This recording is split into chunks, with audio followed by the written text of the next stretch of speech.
जय श्री कृष्णा, राधे राधे। आज मैं आपको सुनाऊंगी पुरुषोत्तम माह में आने वाले पहले प्रदोष व्रत की कथा। हर माह में 2 प्रदोष व्रत होते हैं, पहला कृष्ण पक्ष में और दूसरा शुक्ल पक्ष में आता है। लेकिन पुरुषोत्तम माह में आने वाला पहला प्रदोष व्रत शुक्ल पक्ष में है। प्रदोष व्रत हमेशा त्रयोदशी तिथि के दिन आते हैं। प्रदोष व्रत भगवान शिव को समर्पित होते हैं। किसी जातक की कुंडली में ग्रह दोष हो, प्रदोष व्रत करने से उसका निवारण हो जाता है। साथ ही भोलेनाथ की विशेष कृपा प्राप्त होती है। प्रदोष व्रत में भगवान शिव की पूजा प्रदोष काल में की जाती है। सूर्यास्त से 15 मिनट पहले और सूर्यास्त होने के 15 मिनट बाद तक का जो समय होता है वो प्रदोष काल कहलाता है। इस प्रदोष काल में भगवान शिव के साथ पूरे शिव परिवार की पूजा करनी चाहिए। शिव परिवार में भगवान भोलेनाथ, माँ पार्वती जी, गणेश जी और कार्तिकेय जी की इन चारों की पूजा पूरे विधि विधान से प्रसन्नचित होकर करनी चाहिए। प्रदोष व्रत की पूजा का जरूरी नियम होता है कि शाम को प्रदोष काल से पहले स्नान करके सीधे पूजा करनी होती है। चाहे आपने सुबह स्नान किया हो, फिर भी आपको शाम को पूजा से पहले स्नान करना जरूरी होता है। प्रदोष व्रत के दिन सुबह जल्दी उठें, नित्य कर्मों से निवृत्त होकर स्नान करके साफ वस्त्र पहने और शिव जी की पूजा करके व्रत का संकल्प लें और पूरा दिन ओम नमः शिवाय मंत्र का मन ही मन जाप करते रहें। फिर शाम को स्नान करने के बाद प्रदोष काल में फिर से पूजा करें और प्रदोष की व्रत कथा सुनें। जो कोई व्यक्ति पूरे विधि विधान से प्रदोष व्रत के नियमों का पालन करता हुआ इस व्रत को करता है तो उसकी सारी इच्छाएं पूर्ण होती है। मान्यता के अनुसार इस दिन भगवान शंकर कैलाश पर्वत पर नृत्य करते हैं। इसी कारण इस दिन की गई पूजा से प्रसन्न होकर व्रत रखने वाले जातक की सारी मनोकामनाएं पूर्ण होती है। पुरुषोत्तम माह का पहला प्रदोष व्रत 30 जुलाई 2023 रविवार के दिन रखा जाएगा। रविवार को होने के कारण इसे रवि प्रदोष या भानु प्रदोष व्रत के नाम से जाना जाता है। जो प्रदोष व्रत जिस वार को आता है उसका फल भी हमें उसी प्रकार मिलता है। हर वार को पड़ने वाला प्रदोष अलग अलग महत्व रखता है। हमारे शास्त्रों में प्रदोष व्रत को काफी महत्व दिया गया है। जो प्रदोष रविवार के दिन पड़ता है उसे भानु प्रदोष या रवि प्रदोष कहते हैं। रवि प्रदोष का नियम पूर्वक व्रत रखने से जीवन में सुख, शांति, यश, निरोगी जीवन और लंबी आयु का आशीर्वाद प्राप्त होता है। रवि प्रदोष का सीधा संबंध सूर्य से होता है, अतः चंद्रमा के साथ सूर्य भी आपके जीवन में सक्रिय रहता है। रवि प्रदोष व्रत करने से सूर्य और चंद्र शुभ फल देने लगते हैं। सूर्य से संबंधित होने के कारण नाम, यश और सम्मान में भी बढ़ोतरी होती है। अगर आपकी कुंडली में अपयश के योग हैं तो प्रदोष व्रत जरूर करें। रवि प्रदोष व्रत रखने से सूर्य संबंधी सारी परेशानियां दूर हो जाती है। जब भी आप रवि प्रदोष की व्रत कथा सुने तो साथ में रविवार की व्रत कथा भी अवश्य सुननी चाहिए। पौराणिक मान्यता के अनुसार जो व्यक्ति प्रदोष व्रत करता है वह संकटों से हमेशा दूर रहता है। उसके जीवन में धन और यश हमेशा बना रहता है और उसका परिवार हमेशा सुखी और संपन्न रहता है। तो आइए सुनते हैं रवि प्रदोष व्रत कथा। उसके बाद में सुनेंगे रविवार व्रत कथा और बाद में गणेश जी की कथा। बोलो शिव गौरी गणेश कार्तिकेय की जय हो। एक समय सर्व प्राणियों के हितार्थ परम पावन भागीरथी के तट पर ऋषि समाज द्वारा विशाल गोष्ठी का आयोजन किया गया। इस सभा में व्यास जी के परम शिष्य पुराण वेता सूत जी महाराज हरि कीर्तन करते हुए वहां पर पधारे। सूत जी को आते देखकर सोनकादि 88,000 ऋषि मुनियों ने खड़े होकर उन्हें दंडवत प्रणाम किया। महाज्ञानी सूत जी ने भक्ति भाव से ऋषियों को हृदय से लगाया तथा आशीर्वाद दिया। विद्वान ऋषिगण और सब शिष्य अपने अपने आसनों पर विराजमान हो गए।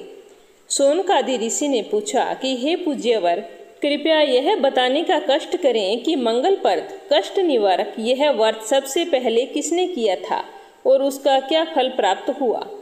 श्री सूत जी बोले कि आप सभी शिव के परम भक्त हैं।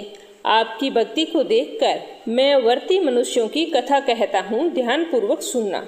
एक बार की बात है कि एक गांव में अति दीन ब्राह्मण निवास करता था। उसकी साध्वी स्त्री प्रदोष व्रत किया करती थी। उसके एक ही पुत्र था। एक समय की बात है कि वह पुत्र गंगा स्नान करने के लिए गया। दुर्भाग्यवश मार्ग में चोरों ने उसे घेर लिया और कहने लगे कि हम तुम्हें मारेंगे नहीं, पर तुम्हें हमारा एक काम करना होगा। तुम्हें ये बताना होगा कि तुम्हारे पिता ने अपने गुप्त धन को कहाँ पर छुपाया है। अगर तुमने नहीं बताया तो हम मार देंगे। तो बालक दीन भाव से कहने लगा कि हे बंधुओं, हम अत्यंत दुखी दीन हैं, हमारे पास धन कहाँ है, हमारे पास धन नहीं है। तो चोरों ने उसकी बात सुनकर कहा कि तुम्हारे पास धन नहीं है तो तेरी इस पोटली में क्या बंधा है। तो बालक ने चोरों की बात सुनकर कहा कि मेरी माँ ने मेरे लिए रोटियां भेजी है।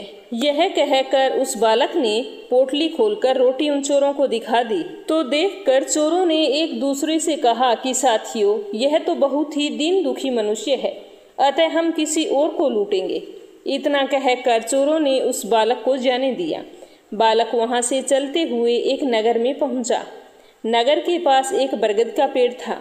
वह बालक उसी बरगद के वृक्ष की छाया में सो गया।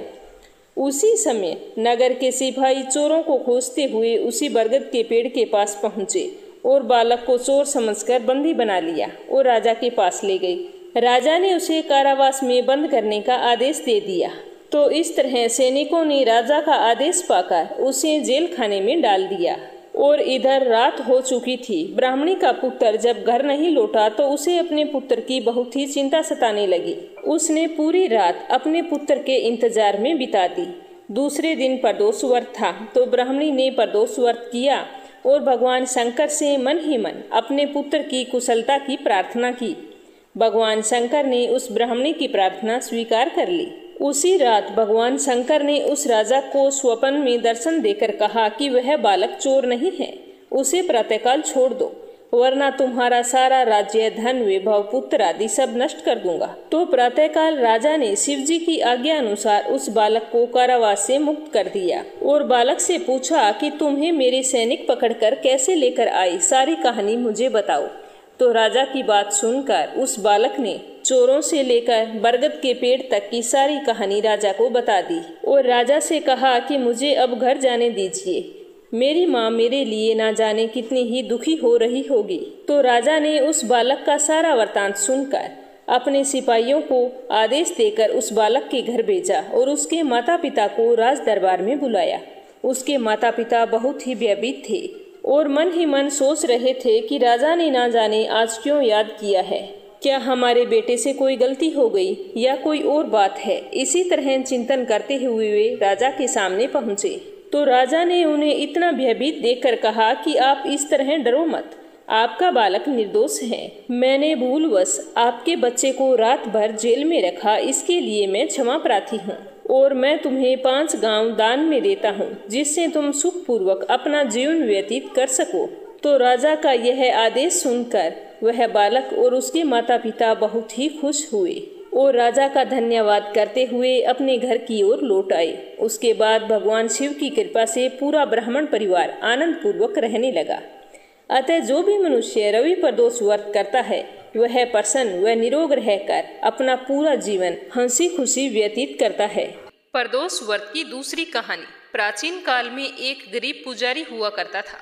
उस पुजारी की मृत्यु के बाद उसकी विधवा पत्नी अपने भरण पोषण के लिए पुत्र को साथ लेकर भीख मांगती थी। सुबह से शाम तक भीख मांगने के बाद शाम को घर लौट आती। एक दिन उसकी मुलाकात विदर्भ देश के राजकुमार से हो गई, जो अपने पिता की मृत्यु के बाद दर दर भटक रहा था। उसकी यह हालत उस पुजारी की पत्नी से देखी नहीं गई और वह राजकुमार को अपने साथ अपने घर ले आई और पुत्र जैसे रखने लगी। धीरे धीरे समय के साथ दोनों पुत्र बड़े हो गए। एक दिन पुजारी की पत्नी अपने दोनों पुत्रों को लेकर सांडिल्य ऋषि के आश्रम पर गई। वहां उसने सांडिल्य ऋषि से शिवजी के प्रदोष व्रत की कथा और विधि सुनी और घर आकर वो भी प्रदोष व्रत करने लगी। एक बार की बात है, दोनों बालक वन में घूम रहे थे। उनमें से पुजारी का बेटा तो घर आ गया, परंतु राजकुमार वन में ही रह गया। उस राजकुमार ने गंधर्व कन्याओं को वहां पर क्रीड़ा करते हुए देखा तो उनसे बातें करने लगा। वहां एक अंशुमती नाम की कन्या राजकुमार पर मोहित हो गई। दोनों काफी देर तक बातें करने लगे और राजकुमार काफी देरी से घर लौटा। राजकुमार दूसरे दिन फिर वहां पर पहुंच गया। दोनों ने काफी समय तक बातें की तो राजकुमारी अंशुमती ने कहा कि मैं तुम्हें अपने पिताजी से मिलाना चाहती हूँ, तुम कल फिर आना। तो दूसरे दिन राजकुमार वहाँ पर गया तो अंशुमति अपने पिताजी को लेकर वहाँ आई। तो उसके पिताजी ने राजकुमार को देखते ही पहचान लिया तथा कहा कि आप तो विद्रव नगर के राजकुमार हो, आपका नाम धर्मगुप्त है। अंशुमति के पिताजी को वह राजकुमार बहुत ही पसंद आया और उन्होंने कहा कि शिवजी की कृपा से हम अपनी पुत्री का विवाह आपसे करना चाहते हैं, क्या आप इस विवाह के लिए तैयार हैं? तो राजकुमार ने तो अपनी स्वीकृति खुशी खुशी दे दी। उन दोनों का विवाह संपन्न हो गया। बाद में राजकुमार ने गंधर्व की विशाल सेना के साथ विदर्भ देश पर हमला किया और घमासान युद्ध कर विजय प्राप्त की तथा अपनी पत्नी के साथ राज्य करने लगा। वहां उस महल में वह पुजारी की पत्नी और पुत्र को आदरपूर्वक ले गया और वहां पर अपने साथ ही रखने लगा। पुजारी की पत्नी तथा पुत्र के सभी दुख व दरिद्रता दूर हो गई और वे खुशी से सुखमय जीवन व्यतीत करने लगे। एक दिन अंशुमति ने राजकुमार से इन सभी बातों के पीछे का कारण पूछा। तब राजकुमार ने अंशुमति को अपने जीवन की पूरी सच्चाई बताई और साथ ही प्रदोष व्रत का महत्व और व्रत के फायदे भी बताए। उस दिन से प्रदोष व्रत की प्रतिष्ठा वह महत्व और भी बढ़ गया। मान्यता के अनुसार सारे लोग इस व्रत को करने लगे। कई जगहों पर अपनी श्रद्धा के अनुसार स्त्री पुरुष दोनों ये व्रत करते हैं और इस व्रत को करने से मनुष्य के सभी कष्ट और पाप नष्ट होते हैं, साथ ही मनुष्य को अभीष्ट फलों की प्राप्ति होती है। तभी से हिंदू धर्म में यह माना जाता है कि जो भी व्यक्ति प्रदोष व्रत के दिन एकाग्र चित्त मन से शिवजी की पूजा करता है, कथा को पढ़ता है, सुनता है या सुनाता है, उसके 100 जन्मों तक कभी भी किसी दरिद्रता का सामना उसे नहीं करना पड़ता। तो अब सुनते हैं रविवार व्रत कथा। बोलो सूर्य देव की जय हो। प्राचीन काल में एक बुढ़िया रहती थी। वह नियमित रूप से रविवार का व्रत करती थी। रविवार के दिन सूर्योदय से पहले उठकर बुढ़िया स्नान आदि से निवृत्त होकर आंगन को गाय के गोबर से लीप कर स्वच्छ करती। उसके बाद में सूर्य भगवान की पूजा करती, रविवार की व्रत कथा सुनती और सूर्य भगवान को अर्घ्य देती। शाम के समय भोजन बनाकर सूर्य देव को भोग लगाकर सूर्यास्त होने से पहले एक समय ही भोजन करती। तो सूर्य भगवान की कृपा से बुढ़िया को किसी प्रकार की कोई चिंता या कोई कष्ट नहीं था। धीरे धीरे उसका घर धन धान्य से भर रहा था। उस बुढ़िया को सुखी देखकर उसकी पड़ोसन उससे बहुत ही जलती थी। बुढ़िया के कोई गाय नहीं थी तो वह पड़ोसन के घर गाय का गोबर लाने के लिए जाती थी और वहां से गोबर लाकर ही अपना आंगन लीपती थी। तो पड़ोसन ने सोचा कि अगर मैं अपनी गाय का गोबर नहीं दूंगी तो बुढ़िया आंगन कैसे लीपेगी और आंगन नहीं लीप सकेगी तो व्रत कैसे रखेगी और फिर ये सुखी कैसे रहेगी। इस तरह ये सोचकर पड़ोसन ने गाय को अपने घर के अंदर बांध लिया। तो अगले रविवार को बुढ़िया गोबर लाने गई तो उसने गोबर देने से मना कर दिया। तो गोबर ना मिलने के कारण बुढ़िया अपना आंगन नहीं लीप सकी। आंगन ना लीप पाने के कारण उस दिन बुढ़िया ने ना भोजन बनाया, ना सूर्य भगवान को भोग लगाया और ना ही स्वयं भोजन किया। सूर्यास्त होने पर बुढ़िया दुखी हुई भूखी प्यासी ही सो गई। उसी रात बुढ़िया के सपवन में सूर्य भगवान आए और पूछा कि बूढ़ी माई सो रही है या जाग रही है। तो बुढ़िया ने कहा, ना भगवान सोई हूँ और ना ही जाग रही हूँ, कहो क्या काम है। तो सूर्यदेव बोले कि आज तूने ना भोग लगाया ना पूजा की, क्या बात है। तो बुढ़िया ने सारी व्यथा सूर्यदेव भगवान को बता दी। तो सूर्यदेव भगवान सर्व कामना पूर्ति गाय का आशीर्वाद देते हुए अंतर्ध्यान हो गई। प्रातःकाल सूर्योदय होने पर बुढ़िया ने देखा कि घर के आंगन में बहुत ही सुंदर गाय और बछड़ा खड़ा है। तो उन्हें देखकर वह तो हैरान हो गई। तो बुढ़िया ने जल्दी से गाय को घर के आंगन में बांध लिया और चारा लाकर खिलाया। तो पड़ोसन ने बुढ़िया के आंगन में बंधी हुई सुंदर गाय को देखकर बहुत ही हैरानी हुई और वह जलने लगी। तभी गाय ने सोने का गोबर किया। तो गोबर को देखते ही पड़ोसन की आंखें तो फटी की फटी रह गई। उसने इधर उधर देखा, बुढ़िया कहीं दिखाई नहीं दी। तो पड़ोसन ने तुरंत उस गोबर को उठा लिया और अपने घर ले गई और वहां से अपनी गाय का गोबर लाई और लाकर वहां रख दिया। अब तो पड़ोसन रोजाना वैसे ही करती। बुढ़िया के उठने से पहले उसकी गाय का गोबर उठा के ले जाती और अपनी गाय का गोबर वहां पर रख देती। सोने के गोबर से पड़ोसन कुछ ही दिनों में धनवान हो गई। लेकिन बुढ़िया को गाय के सोने के गोबर के बारे में कुछ भी पता नहीं था। बुढ़िया पहले की तरह हर रविवार को पूरी श्रद्धा से भगवान सूर्यदेव का व्रत करती, कथा सुनती। लेकिन सूर्य भगवान को जब पड़ोसन की चालाकी का पता चला तो उन्होंने एक दिन अपने प्रकोप से तेज आंधी चलाई। आंधी को देखकर बुढ़िया ने गाय को घर के भीतर बांध लिया। सुबह उठकर बुढ़िया ने सोने का गोबर देखा तो उसे बहुत ही आश्चर्य हुआ। उस दिन के बाद बुढ़िया गाय को रोजाना घर के अंदर बांधने लगी तो सोने के गोबर से बुढ़िया कुछ ही दिनों में धनवान हो गई। उधर बुढ़िया की पड़ोसन को सोने का गोबर मिलता नहीं था, इसीलिए उसे बहुत ही ज्यादा जलने लगी। एक दिन उसने सोचा कि क्यों न राजा को इसकी शिकायत लगा देते हैं, तो गाय को राजा ले जाएगा, बुढ़िया क्या करेगी। तो उसने अपने पति को बुलाकर समझा बुझाकर राजा के पास भेज दिया। तो उसके पति ने राजा के पास जाकर बताया कि महाराज, एक बुढ़िया के पास ऐसी गाय है जो सोने का गोबर देती है, तो बुढ़िया को ऐसी गाय का क्या काम, ऐसी गाय तो राजमहल में होनी चाहिए। तो राजा ने ये खबर सुनी तो उसके आश्चर्य का कोई भी ठिकाना नहीं रहा। राजा ने तुरंत अपने सैनिकों को बुढ़िया के घर भेज दिया। जैसे ही राजा के सैनिक बुढ़िया के घर गए तो बुढ़िया ने हाथ जोड़कर विनती की कि गाय को मत लेके जाओ। रोई गिड़गिड़ाई, लेकिन सैनिकों पर इस बात का कोई असर नहीं हुआ, क्योंकि उन्हें तो राजा का आदेश था, उन्हें तो गाय को लेकर आनी थी। तो गाय को वहां से खोल कर ले आई। तो राजा गाय को देखकर बहुत ही खुश हुआ। उसने एक बड़े से कमरे में, सुंदर से कमरे में साफ सफाई करवा के अच्छे से उसमें गाय को बंधवा दिया। सोचा सुबह तक तो सोने का गोबर ही गोबर हो जाएगा। उधर सूर्य भगवान को याद करती हुई भूखी प्यासी बुढ़िया प्रार्थना करते करते रोते रोते सो गई। तो सूर्य भगवान भूखी प्यासी बुढ़िया को इस तरह से रोता हुआ प्रार्थना करते हुए देखकर उस पर बहुत ही दया आई। तो उसी रात सूर्य भगवान ने राजा को सपन में कहा कि राजन, बुढ़िया की गाय व बछड़ा तुरंत लौटा दो, नहीं तो तुम पर विपत्तियों का पहाड़ टूट पड़ेगा, तुम्हारा महल नष्ट हो जाएगा। सूर्य भगवान के सपन से राजा बुरी तरह से भयभीत हो गया और सुबह होते ही जैसे ही गाय को देखने के लिए गया तो वहां पर तो बुरी तरह से बदबूदार गोबर से कमरा भरा पड़ा था। तो यह देखकर राजा को सब कुछ समझ में आ गया। राजा ने उस बुढ़िया को बुलाया और उसका कारण पूछा तो बुढ़िया ने सारी बात बताते हुए कहा कि यह गाय मुझे सूर्य भगवान की कृपा से प्राप्त हुई। मैं रविवार के व्रत करती हूँ, उस दिन घर के आंगन को गाय के गोबर से लीपती हूँ, तो मेरी व्रत और पूजा पाठ से प्रसन्न होकर सूर्य भगवान ने यह गाय मुझे दी है।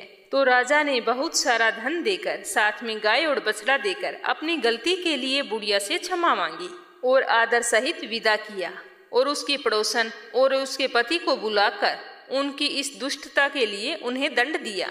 फिर पूरे राज्य में घोषणा करवाई कि राज्य के सभी स्त्री पुरुष रविवार का व्रत किया करें। रविवार का व्रत करने से सभी लोगों के घर धन धान्य से भर गए। पूरे राज्य में चारों ओर खुशहाली छा गई। सारे स्त्री पुरुष जीवन यापन अच्छी तरह से करने लगे तथा सभी लोगों के शारीरिक कष्ट दूर हो गए। हे सूर्यदेव, जैसा आपने बुढ़िया को दिया वैसा सबको देना। कहानी कहने वाले को, कहानी सुनने वाले को और हुंकारा भरने वाले को, और अगर कथा में कोई भूल चूक हुई हो तो हमें क्षमा करना। बोलो सूर्य देवता की जय हो, बोलो विष्णु भगवान की जय हो, बोलो गणेश गजानन की जय हो। तो अब सुनते हैं गणेश जी की कथा। एक दिन भगवान भोलेनाथ स्नान करने के लिए कैलाश पर्वत से भोगवती गई। तो पीछे से माँ पार्वती ने भी स्नान करने की सोची, लेकिन सोचा अभी मैं स्नान करूंगी तो ध्यान कौन रखेगा, अंदर कोई आ ना जाए, बाहर कोई पहरा देने वाला भी होना चाहिए। तो यह सोचकर पार्वती जी ने अपने मेल से एक पुतला बनाकर उस पुतले में जान डाल दी, तो वह जीवित हो गया। पुतले में जान आने के बाद देवी पार्वती ने पुतले का नाम गणेश रखा और फिर उससे कहा कि बेटा, मैं स्नान करने जा रही हूँ, मुख्य द्वार पर पहरा देते रहना, कोई भी आए तो उसे अंदर मत आने देना जब तक मैं स्नान करके बाहर ना आऊं। तो उसने कहा ठीक है। जब भगवान भोलेनाथ स्नान करके आए और अंदर जाने लगे तो बाल स्वरूप गणेश जी ने उनको द्वार पर ही रोक दिया। भगवान शिव के लाख कोशिश के बाद भी गणेश ने उसे अंदर नहीं जाने दिया। गणेश जी द्वारा इस तरह बार बार रोकना भगवान शिव को अपना अपमान महसूस हुआ और गुस्से में आकर बालक गणेश का सिर धड़ से अलग कर दिया और अंदर चले गए। शिव जी जब अंदर गए तो वो बहुत ही क्रोधित अवस्था में थे। तो देवी पार्वती ने सोचा कि भोजन में देरी की वजह से वो नाराज हैं, इसीलिए उन्होंने जल्दी जल्दी 2 थालियों में भोजन परोसकर उनके सामने रखा और भोजन करने के लिए निवेदन किया।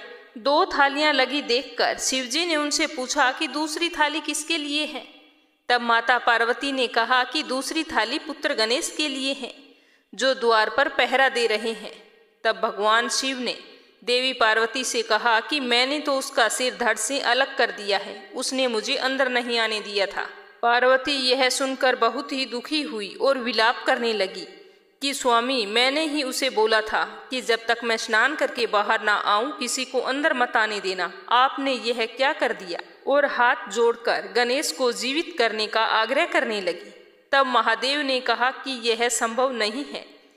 यह एक ही बात से संभव हो सकता है कि अगर कोई माँ अपने बच्चे की तरफ पीठ करके सो रही है, ऐसा बालक अगर मिल जाता है तो उसका सिर मैं आपके बच्चे पर लगा सकता हूँ। तो यह सुनकर माँ पार्वती बोली कि ऐसा बच्चा कहाँ मिलेगा। तो दोनों ऐसे बच्चे की खोज में निकल गए, पर उन्हें ऐसा कोई बच्चा नहीं मिला जिसकी माँ उसकी तरफ पीठ करके सो रही हो।